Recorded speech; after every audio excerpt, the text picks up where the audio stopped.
Reconect, seu portal aberto para falar sobre espiritualidade para além da religião aqui na TVC, canal 5.1 HD. A afiliada querida TV Cultura comigo, Roberto Leão. Olá, Bernardo. Olá, galera reconectada. Muitos programas. 12ª temporada. Muito bom, muito bom. 476 Muitos feedbacks positivos. 76 horas de programa sobre espiritualidade laica e plural, tirando as dúvidas das pessoas e recebendo convidados ilustres que talvez não teriam espaço na TV pública do Brasil. TV aberta em geral, né? E eu aprendo, eu não sei as pessoas de casa. A gente recebe vários feedbacks, mas como eu aprendo com a Reconnect? Sim. O maior beneficiado somos nós, né? Porque a gente não perde nenhum programa. Exatamente. A gente assiste todos, até porque a gente participa deles, né? Mas é isso aí. Vamos te falar um segredo, Roberto. Você sabe que todos os programas, pessoal, que vocês não sabem ainda, estão disponíveis no nosso perfil, no nosso canal do YouTube. Então, se você perdeu qualquer Reconnect, tem lá Reconnect Brasil, você vai na busca, Reconnect Brasil, é a primeira opção, você clica lá, tem todos os programas na íntegra. Eu nunca assisti nenhum todo. Sério? Sério. Olha, eu assisto aqui, né, ao vivo, aqui fazendo o programa, mas é que subo no YouTube, então tem que assistir de novo. Tem que assistir de novo. 2, 3 vezes. Mas eu aprendo muito. E é legal, porque quando você assiste uma vez, você capta algumas coisas. Quando você assiste de novo, você pega outras informações. Então, a dica é, assista cada episódio pelo menos 5 vezes. E não esquece de dar o likezinho, botar o joinha. Comenta, compartilha com teus amigos. Gente, você já ouviu falar, você deve ter ouvido falar aí nas redes sociais, no Facebook, no Instagram. Jogo de búzios, pai fulano, mãe fulana. Joga jogo de búzios, saiba o seu passado, presente, futuro, sabe o que está acontecendo na tua vida através do jogo de búzios. Você sabe o que é isso? Você sabia que esse jogo tem o nome de Eridilogum? Outra coisa, existem vários jogos de búzios? Vários temos oraculares que usam os búzios como forma oracular. Ou é só um, né? O que a gente vai debater hoje também. E para saber, esse cara já veio aqui no programa, é um amigo fantástico, cara... gente finérrima, você não conhece, se você não viu o programa, tem o primeiro programa dele, você vai no YouTube e vê o primeiro programa dele.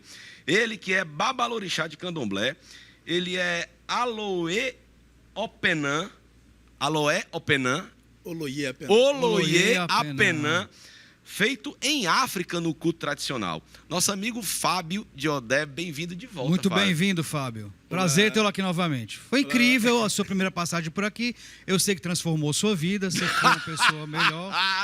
Nunca mais esqueceu esse momento da sua vida. Foi uma das coisas mais importantes da biografia dele ter passado pela Reconnect.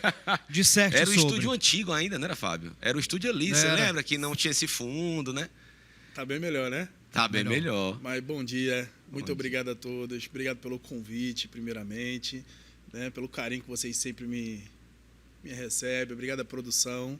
E é um prazer estar aqui. E, de fato, sim, Betinho, foi muito bom para a minha vida estar aqui na Reconnect. Não só na dimensão das pessoas que se conectaram comigo, mas na projeção que eu tive de pensar as oportunidades que a vida vem trazendo para a gente. E estar aqui é uma oportunidade muito boa de dividir aqui um pouquinho do conhecimento que a gente vai atribuir na nossa caminhada. Fico muito feliz. Eu estou aqui diante de um Babalorixá, sacerdote, estou diante de um tata de quimbanda, pai de santo de umbanda, juremeiro. Eu quero começar a fazer uma pergunta, só para a gente nortear e abrir aqui o tema.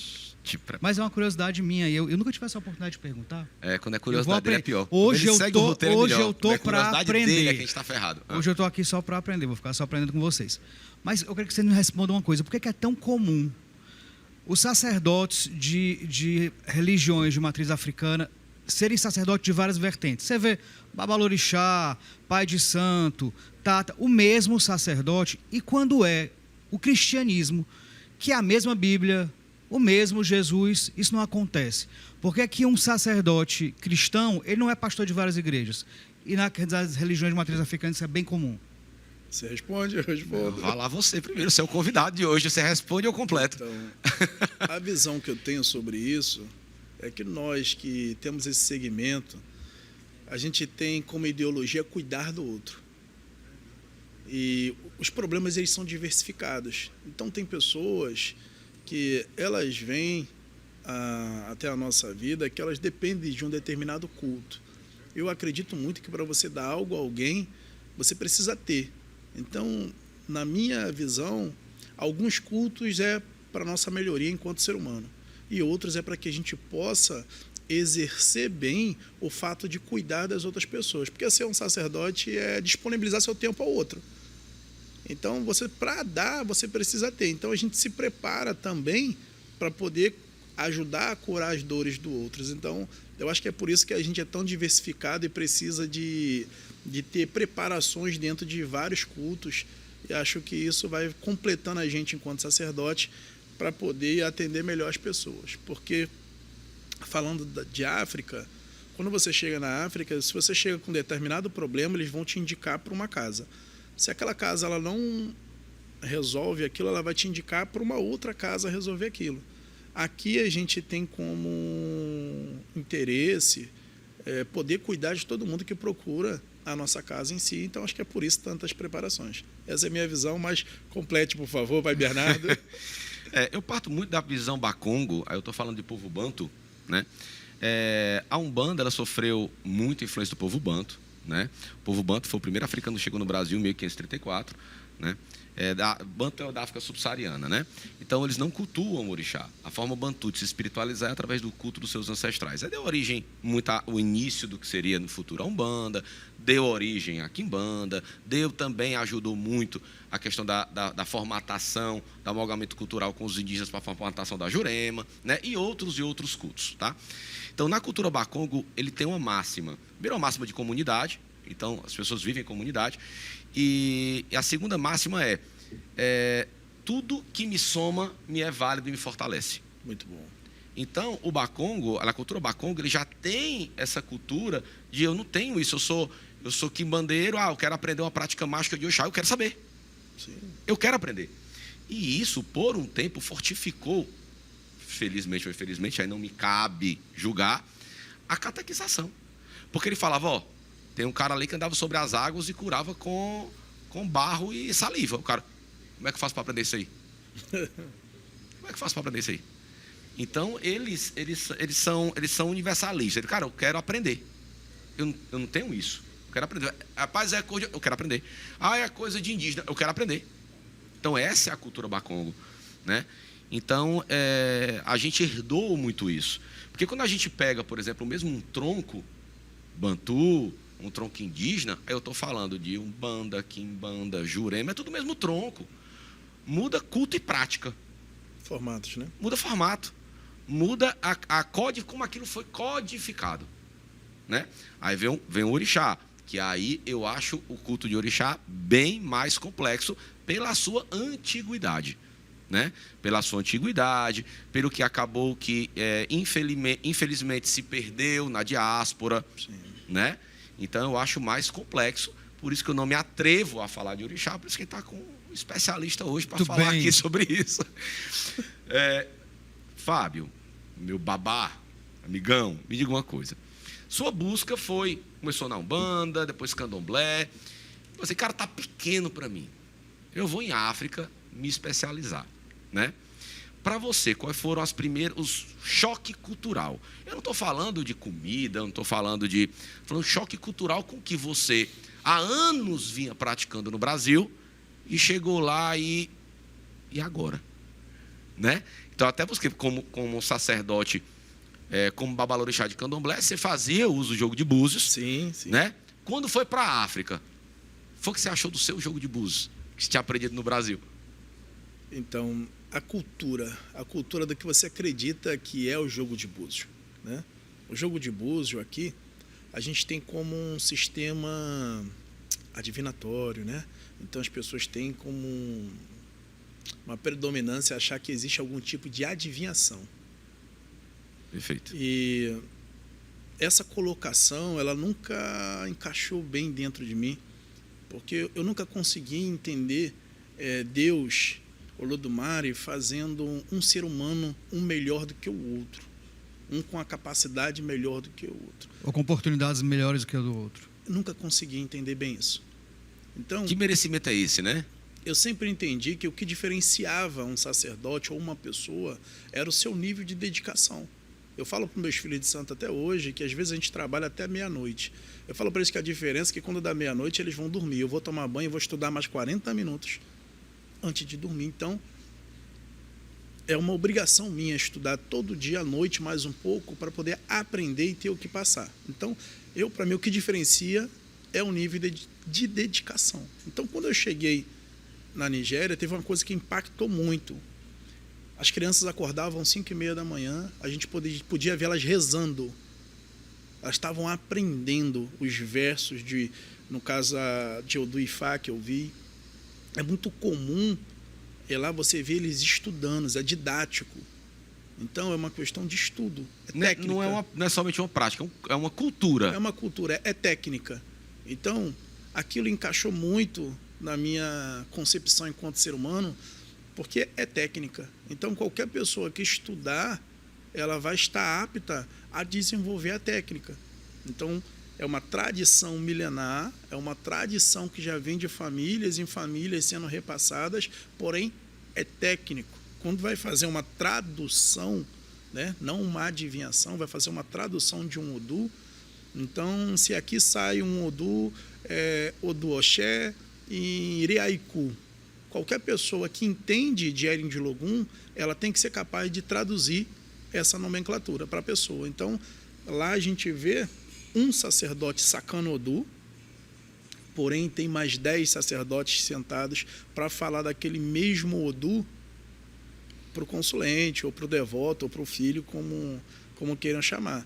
Porém, começa do mais novo para o mais velho, porque entende-se que o mais velho tem mais sabedoria sobre aquele Odu do que o mais novo, então o mais novo começa a recitar. Então ele começa a falar um pouco para você desse Odu, vai subir na escala até chegar nos mais velhos, que vem complementando toda a sabedoria daquele Odu para informação daquela pessoa que está ali buscando o aconselhamento do Erin de Logum. Você acha que a gente está perdendo tradição aqui no Brasil? Olha, eu não vou dizer que está perdendo tradição, mas eu acho que a inovação ela pode estar atrapalhando um pouco, porque... Distanciando da origem. Isso, porque se nós formos ver na tradição do Erin de Logum no Brasil, ele foi trazido pela família Bamboche, o Biticu, que é a família ao qual até eu pertenço hoje dentro do culto brasileiro. Então foi essa família que trouxe o processo de Erin de Logum, que transformou isso em algo apto para as pessoas poderem jogar, traduzir. E já existia a marcação de Ibo, já existia Odu. Acredito que está se transformando em algo que eu também não saberia dizer para vocês, mas está se transformando. Mas eu vejo que os antigos tinham, assim, um domínio muito paralelo àquilo que acontece em África. Então, os antigos jogadores de Erin de Logum no Brasil tinham uma tradução, tinham uma percepção muito parecida, idêntica ao que se acontece lá. Então, eu já conhecia jogo de búzios, falando de Odu. Eu já conhecia jogo de búzios com Ibo. Eu já conhecia. Quando eu cheguei lá, eu vi que existia, que não era uma prática aleatória. Existe lá. O problema é que hoje a gente vê que a mudança de como manipular o Erin de Logum está muito grande. E acho que isso sim pode estar deturpando um pouco o culto e atrapalhando aquilo que está sendo passado para as pessoas, né? Existe uma nomenclatura, né? Um nome se fala Ifá, né? Assim, o jogo de Ifá. Eu jogo Ifá, né? E principalmente no sudeste do país, a gente vê muita moda agora de eu vou me iniciar no Ifá. Sim, sim. Né? O que seria o Ifá e jogo de búzios? É Ifá? São duas coisas totalmente distintas.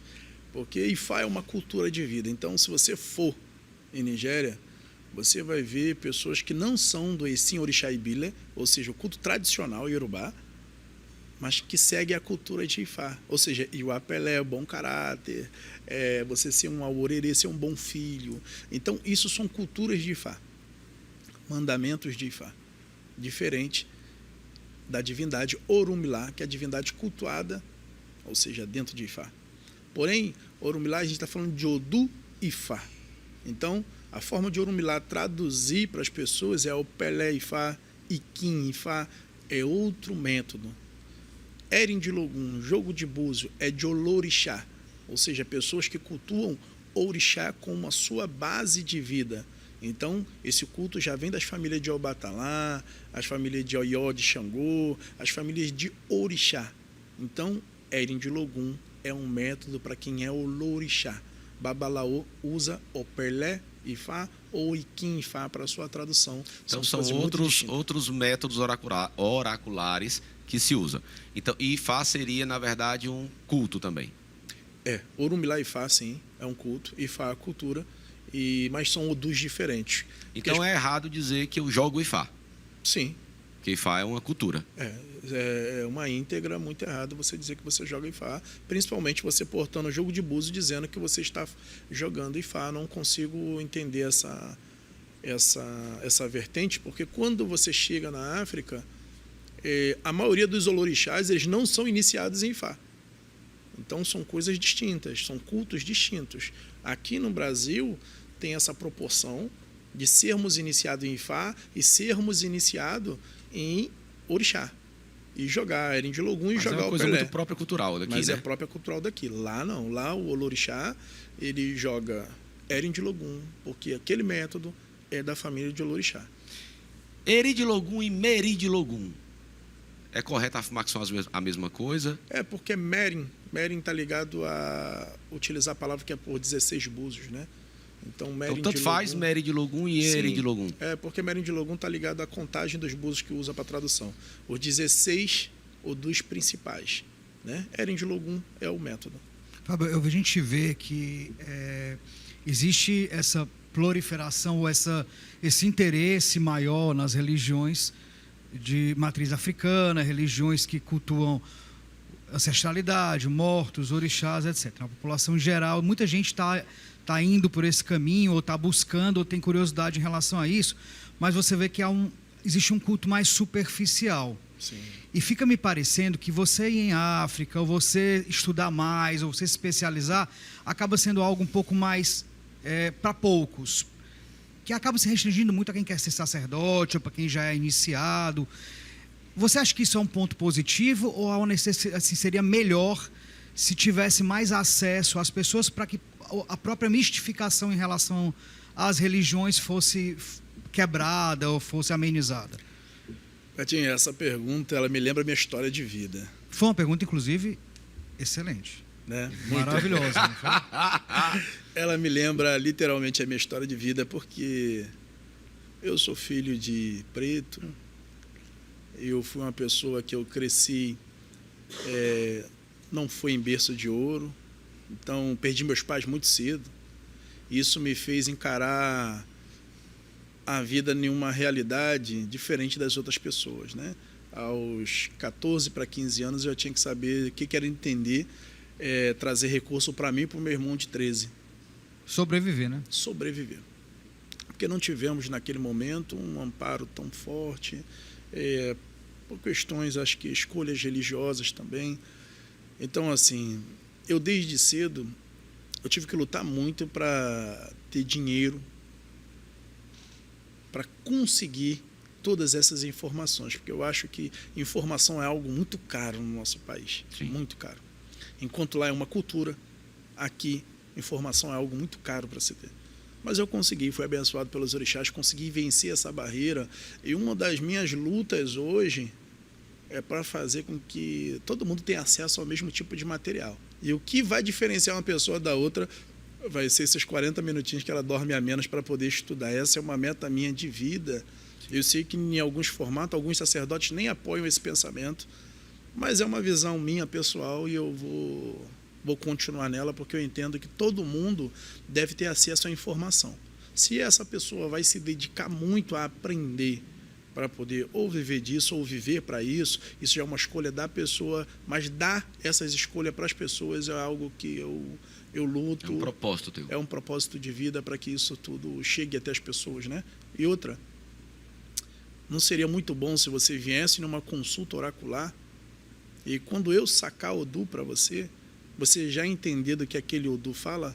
Então você vai entender que você buscou um sacerdote porque é normal alguém consultar para você. Você não consulta para você mesmo. Então alguém consulta para você, você vai por uma questão de confiança e não dependência. Porque você já entende o que aquele Odu está te dizendo Você vai escutar a sabedoria que o orixá traz para aquela pessoa lhe dizer, mas você também já tem uma base de entendimento sobre o que o orixá está querendo te dizer. É perfeito, ninguém vai ser enganado com isso, né? Babá Fábio, me diz uma coisa. O que as pessoas que procuram o Eridilogum podem esperar? O Eridilogum nós já falamos que é um sistema oracular, né, composto por 16 búzios, né, que aqui no Brasil chama jogo de búzios. Joguei búzios com o pai de Santal, joguei búzios. O que as pessoas podem esperar de um Eridilogum? Eu vou procurar o Babá Fábio, outro sacerdote, para jogar búzios. Por quê? E quais são as respostas que são possíveis a pessoa ter no Eridilogum? Eu vou falar por base técnica, né? Que eu gosto de tudo que me parece ser real. Eu não gosto de nada muito lúdico. Então, tem uma passagem que diz que o destino do ser humano se divide em 3 partes: Akuleia, Akulebo e Ayema. Que seria propriamente isso? Akuleia, aquilo que o ser humano escolheu vir passar na Terra. Diz que todos nós escolhemos nosso próprio destino diante de Deus, diante de Olodumare. A gente fala o que vai vir passar na Terra. Akulebo, aquilo que dá para ser transformado através das oferendas. Então é por isso que a gente faz oferenda, para transformar algo de negativo no nosso caminho ou fortificar uma tendência. Aquilo que a gente quer que aconteça, a gente também realiza o que? Ebo. E existe uma outra passagem que se chama Ayema. O que seria isso? Karmas.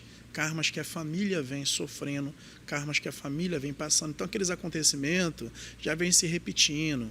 Ciclos repetitivos, né? Ciclos repetitivos, às vezes falta de prosperidade, a falta casamentos mal sucedidos, né? Minha avó foi mal sucedida, minha mãe foi mal sucedida, eu não consigo um relacionamento. Falta de fertilidade, vício é muito comum se repetir. O pai tinha um vício, o filho daqui a pouco tem, e aquilo vai se passando de família em família.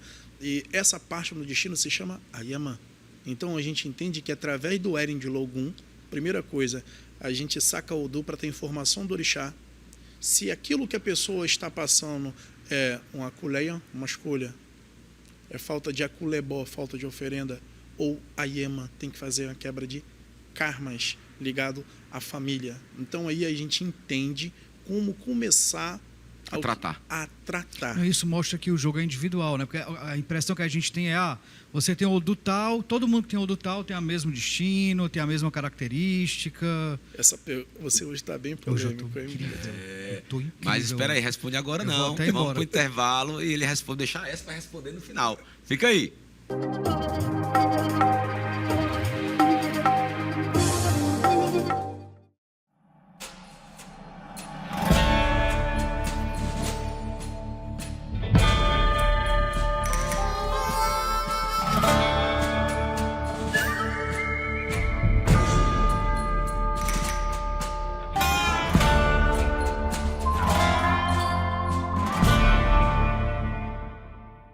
O Ateliê Renato Oliveira é especialista em aluguel de trajes de festas. Com um acervo diverso, garantimos que você encontrará o traje perfeito. E a nossa missão é oferecer uma experiência única com muita economia. São inúmeros clientes satisfeitos e você pode ser o próximo. Entre em contato conosco 987960356.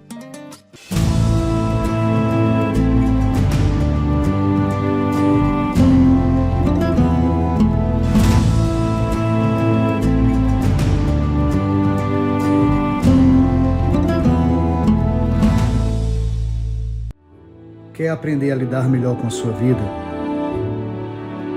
Precisa de orientação para as suas decisões? Consulte o tarô. Fale comigo. 859-9653-5770.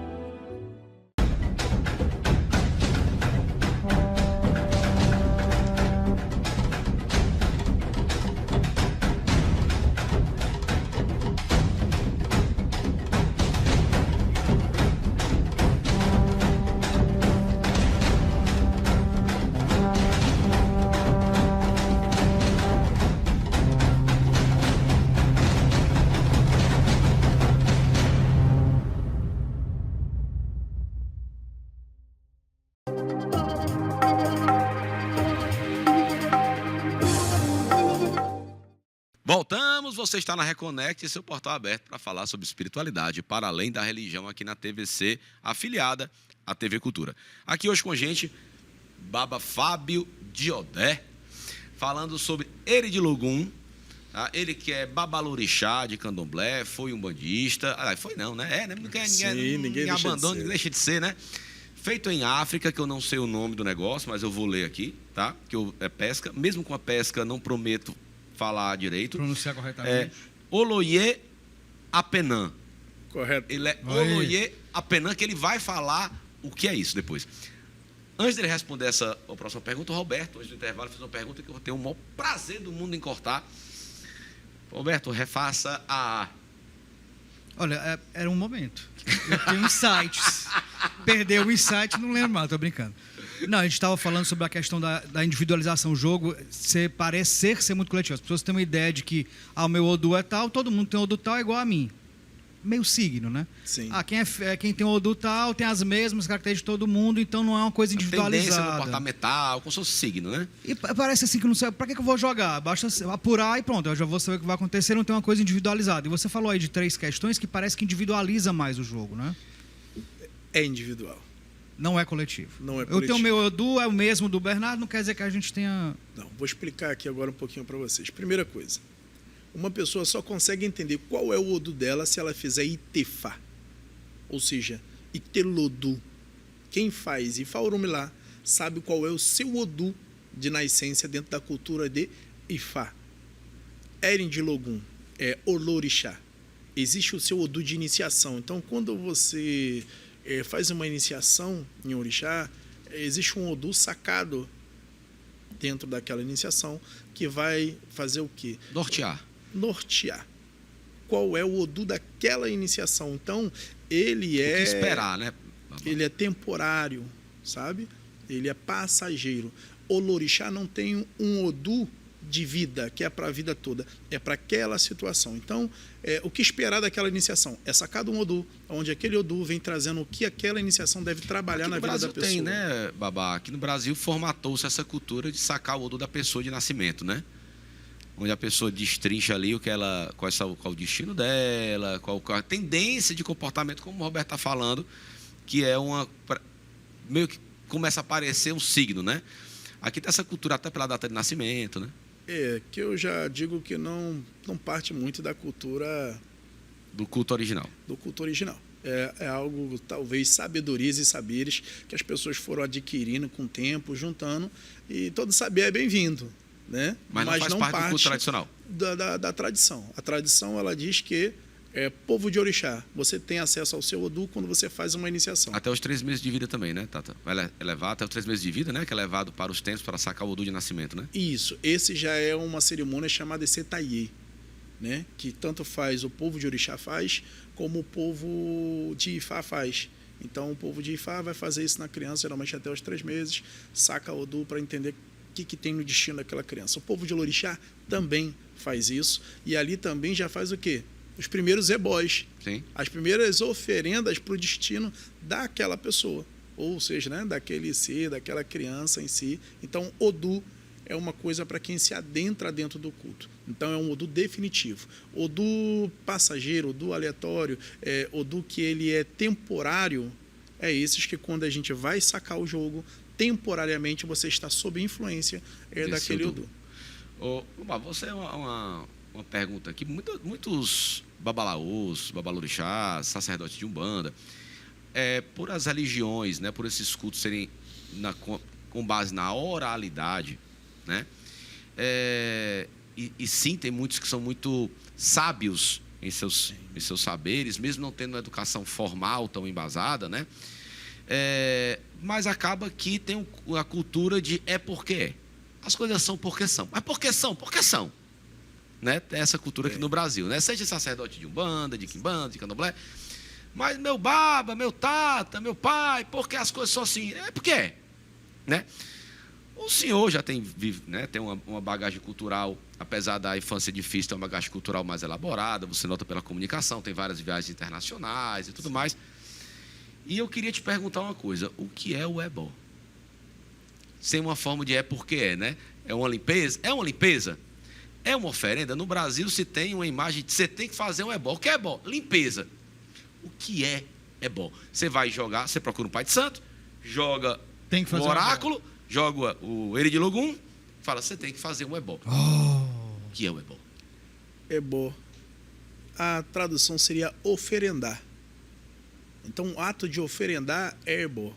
O intuito é, quando você vai sacar um jogo para alguém sair ebó, você primeiro entende se é comportamental, porque às vezes o ebó é mudança de comportamento.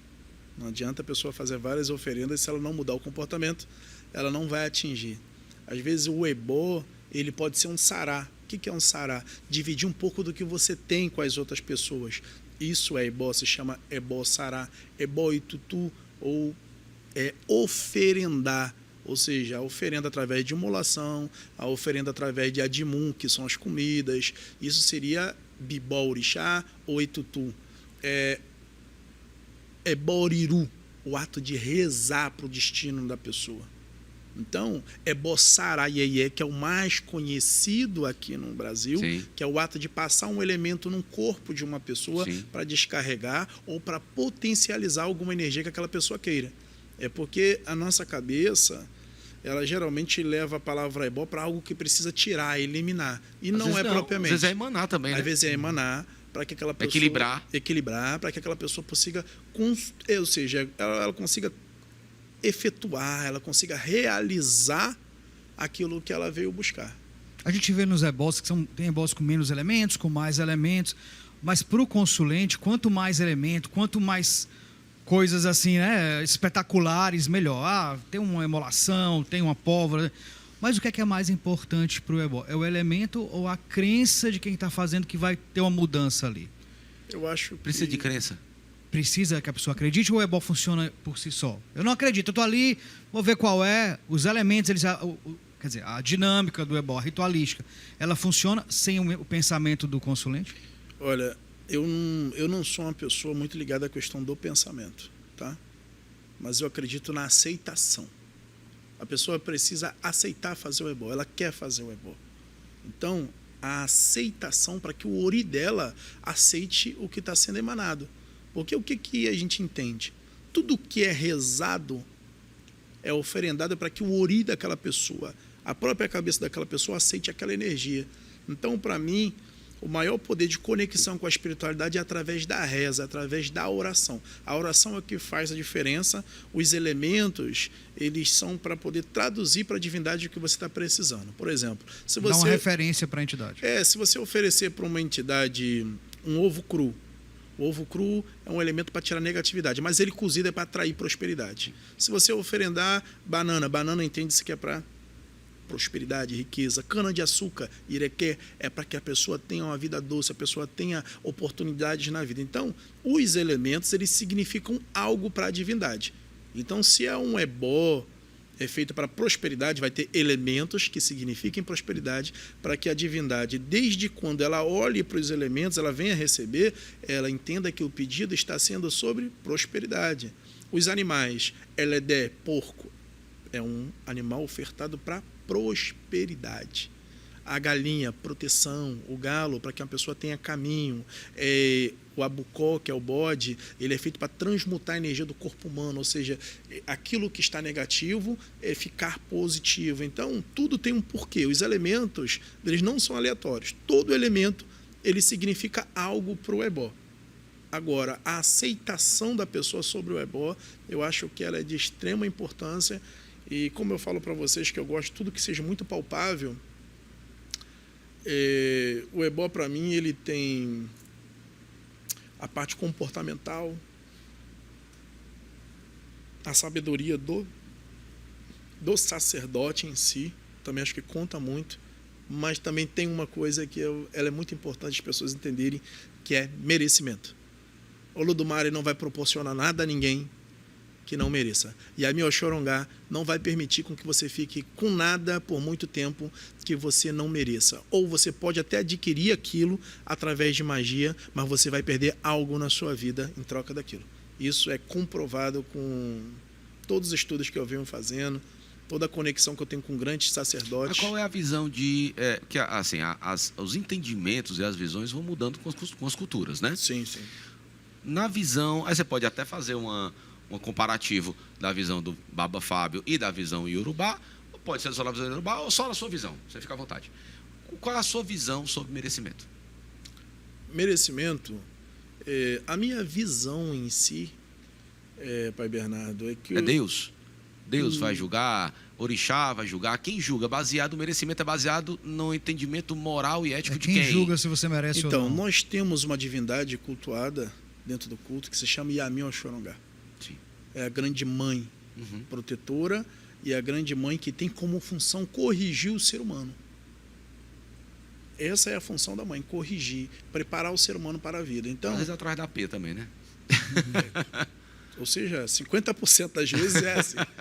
Então, a gente entende que essa divindade, essa grande mãe, ela permite com que tenhamos ou não tenhamos algumas coisas na vida. Por isso, você vai ver muito comum dentro dos cultos sempre ter algum tipo de oferenda para essa grande mãe, mesmo que as pessoas não saibam que estão oferendando a elas.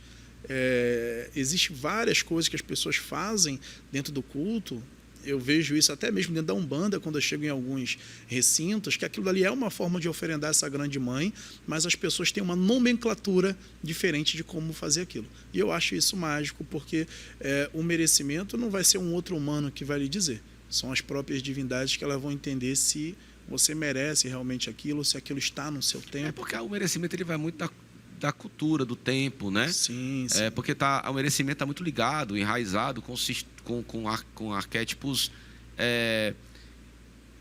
culturais, morais, éticos. E a moralidade ela é temporal. Sim, a moralidade é temporal. Uma coisa que era imoral no passado, hoje é normal, hoje é comum, né? E coisas que hoje são normais que hoje são imorais eram normais no passado. Diz que a gente vê a vida com os olhos que melhor convém, né? Então, aí é questionamento para quem está assistindo, é assim, quem diz o que eu mereço e o que eu não mereço? Eu acordo todos os dias, de manhã, 5 horas da manhã para ir para o trabalho incansavelmente, vivo para a minha família, faço o melhor do meu trabalho e não prospero. Quem diz que eu não mereço prosperar? Aí, ao mesmo passo, a pessoa fica dizendo, rapaz, a pessoa ali simplesmente ganhou na vida, né? Então, quem disse que ela merece e eu não mereço? Não acredita em sorte.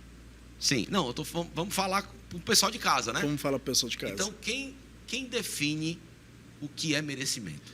Então, o que é merecimento? Aí eu acredito muito que essa pessoa, ela precisa de uma consulta com um bom sacerdote, para que o sacerdote aponte para ela, olha, aqui está seu erro.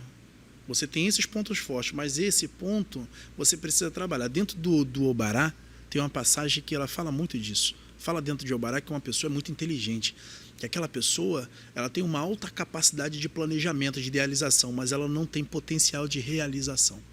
É por isso que diz que as pessoas, quando vão numa consulta dentro do Obará, elas precisam ou adquirir a execução, ou atrair alguém que tem esse poder para estar ao lado dela, para que tudo aquilo que ela buscou floresça. Então, a sabedoria do Erendilogum, a sabedoria dos orixás, ela vai fazer o quê? Você entender que você não está merecendo porque você não está dando o passo correto. Então, você questão de merecimento está mais ligado à ação e consequência. Ação e consequência. Então, quando você fala merecimento, parece eu só me dou mal. Eu nasci com karma. Eu não mereço ser feliz. Não consigo acreditar que Deus fez isso. A minha interpretação de vida é: Olodumare fez todo ser humano para ser feliz. Só que algumas pessoas elas estão enxergando o caminho da felicidade e outras não estão. E quero dizer que essa felicidade não está ligada à quantidade de dinheiro que você tem. Porque eu conheço muita gente que tem uma condição de vida financeira muito boa, mas está vivendo depressão. Está em depressão, está doente, está infértil, não tem filhos. Então, assim, as bênçãos, elas se modificam na vida das pessoas. E as pessoas elas têm que começar a entender que bênção não está ligado propriamente só em você ter dinheiro. Ou seja, eu tenho certeza que uma pessoa que ela quer muito ter um filho, se ela descobre que não tem... Ela daria tudo para ter aquele filho. Possibilidade, ela daria tudo para ter aquele filho. Então, as bênçãos, elas são modificadas.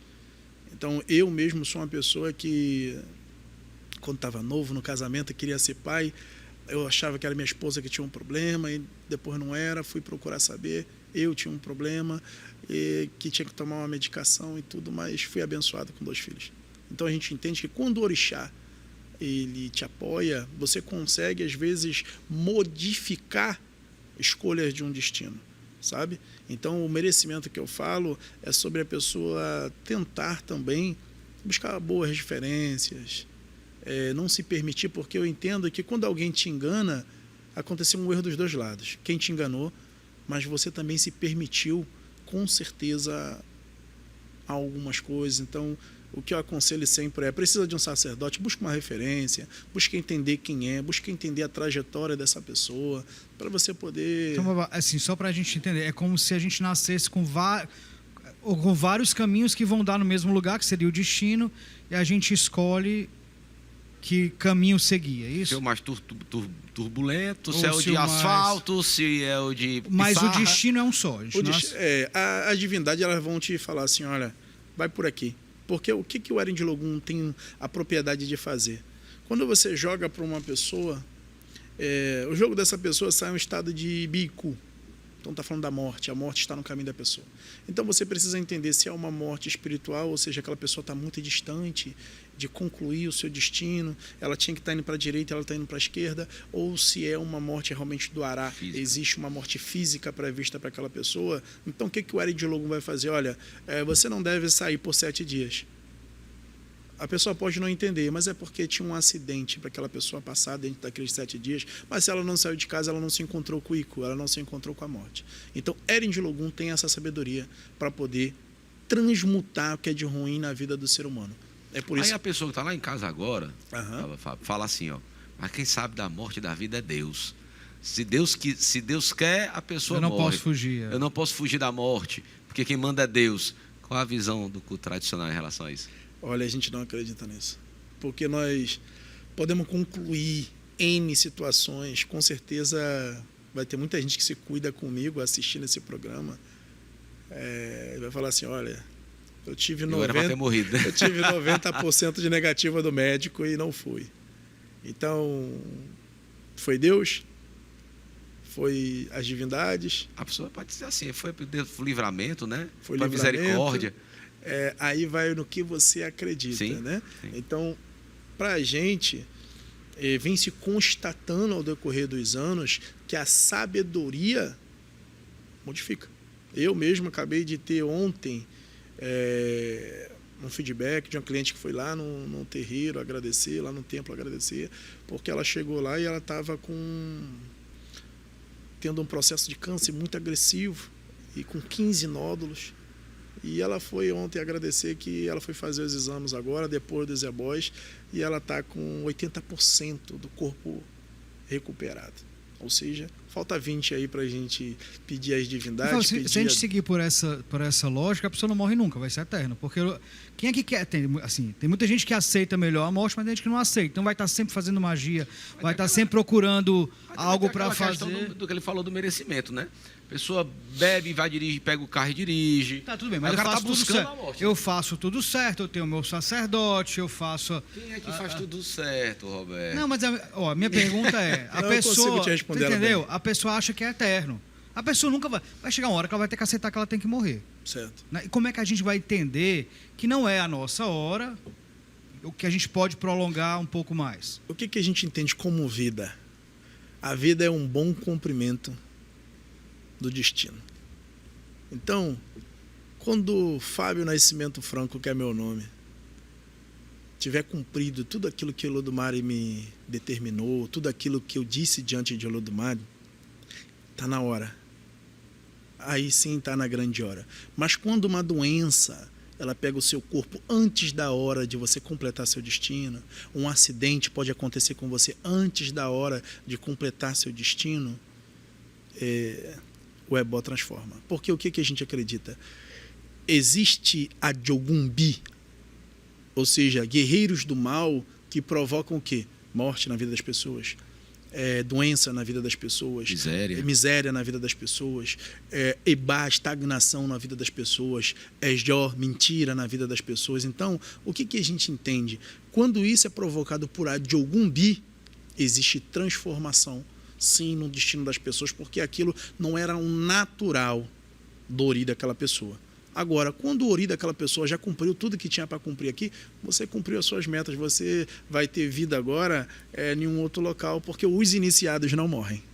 Ô Babá, você está fazendo, você vai estar desenhando, vai lançar um curso para quem quer aprender Iri de Logum, é isso? Esse curso será presencial, será online, como é que vai ser esse curso? Então, eu tenho algumas aulas que eu estou dando presenciais, mas estou lançando um curso agora online, para aquelas pessoas que elas não conseguem ter esse acesso presencial, para que elas possam estar entendendo mais sobre o Eren de Logum, ela possa estar absorvendo mais sobre a técnica e aí facilitar a vivência dela após. Tem que saber já alguma coisa de Eren de Logum ou será um curso do zero ao jogo? Não, é do zero ao jogo. Mas a pessoa que termina o curso já pode jogar? Não aconselho, porque você precisa de um sacerdote para te fazer preparações para você jogar. Porque para você jogar, existe uma conexão que deve ser feita com o Eren de Logum. Ou seja, a gente chama de Orixá de Dá. É como se fosse uma pactuação, uma iniciação. Eu não gosto da palavra iniciação, porque iniciação lembra aí do Xu. Ou seja, o axé implantado no Ori da pessoa.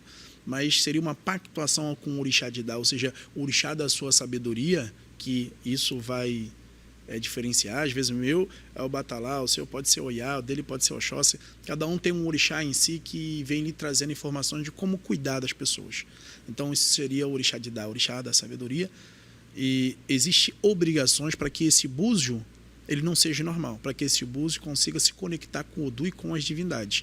E existem preparações feitas no seu corpo para que seus olhos enxerguem de verdade o que o búzio quer lhe mostrar. Seus ouvidos escutem de verdade o que a espiritualidade está lhe trazendo. Mas será possível fazer isso depois do curso, Babá? Tipo assim, a pessoa que não sabe de nada, não sabe, não tem outras práticas, qualquer outra prática, qualquer outra religião, e fala, eu quero esse sistema, ele é um exímio jogador de baralho cigano, ou runas, mas eu quero esse sistema oracular, me interessei por esse sistema oracular. Ele consegue fazer esse curso do zero ao jogo e depois fazer esses processos com o senhor? Isso. Aí a ideia é essa. A ideia é não chegar do zero, já ter uma noção. A ideia é a pessoa fazer essa preparação para ela poder estar... Qualquer pessoa pode, Babá, tem que ter um jogo para poder dizer se tem caminho ou não tem caminho na Eren de Logum? Não consigo acreditar nisso. Então, qualquer pessoa pode ter acesso ao oráculo. Porque essa pergunta ela é até bem polêmica. Eu até vi um sacerdote bem conhecido falando que alguns nasceram, outros querem ser. Quem não quer ser? Então, algumas pessoas podem querer sonhar, outras têm aquelas pessoas que roubam seus sonhos e não deixam que elas sonhem. Então, eu falo, todos podem ser aquilo que querem ser. Todos nós somos iguais diante das divindades.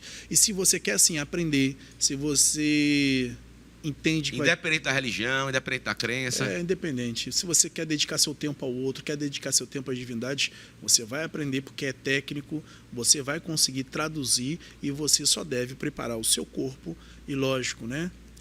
Jogar búzio, sacar Odu, ter Eren de Logum, vai desde uma postura enquanto sacerdote, aprender, que nesse curso eu também falo sobre isso.